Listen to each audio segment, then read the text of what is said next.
Okay, then let's go for a quick drive in the BMW X3. Now this one is the 30D, so it's got the 3-litre diesel engine, and there we go, 40 miles an hour, floor it, and it just rockets 60, 70, there, just hold it at that, and we're going around quite a steep curve there. It's starting to understeer a bit, push wide a little bit, but it is wet, but this thing has loads of grip, and it just keeps on pulling this engine.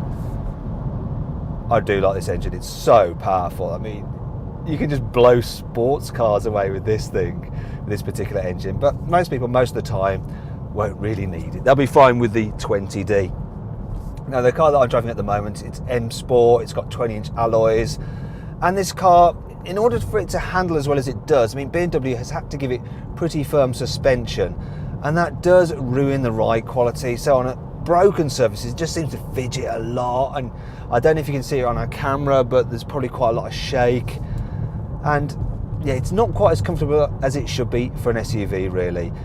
You do have to pay extra on this car for the adaptive dampers, because then it just smooths out the ride quality and makes it much better. And you know, yeah, this car does handle well, but ultimately SUVs, they're more about comfort, aren't they? If you want a sporty drive, you're better off getting something like a 5 Series Touring than this car. But on the whole, it's quite a nice thing to be in. I think this interior design, if you have a look round it, it's all a little bit drab, a little bit boring. It feels high quality though, all the materials, and we've got the widescreen sat-nav there, which is the upgraded sat-nav, and BMW's iDrive system, just so easy to use to flip between menus. There we go, just turn that off. So simple, and the shortcut keys, just intuitive.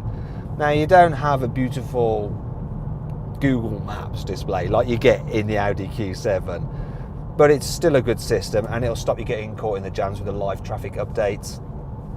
In terms of visibility, it's quite good in this car. BMWs tend to have thinner pillars. This isn't as good as some of the other cars because you do get quite a blind spot there, but other than that, looking around the cabin, it's not too bad.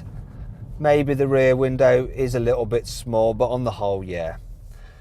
It's a little bit noisier, I'd say, than its rivals. You get quite a lot of tyre roar, but it's fairly comfy. It's just that suspension which lets it down, gives it a jiggly ride. So like I say, you do have to have the optional adaptive dampers.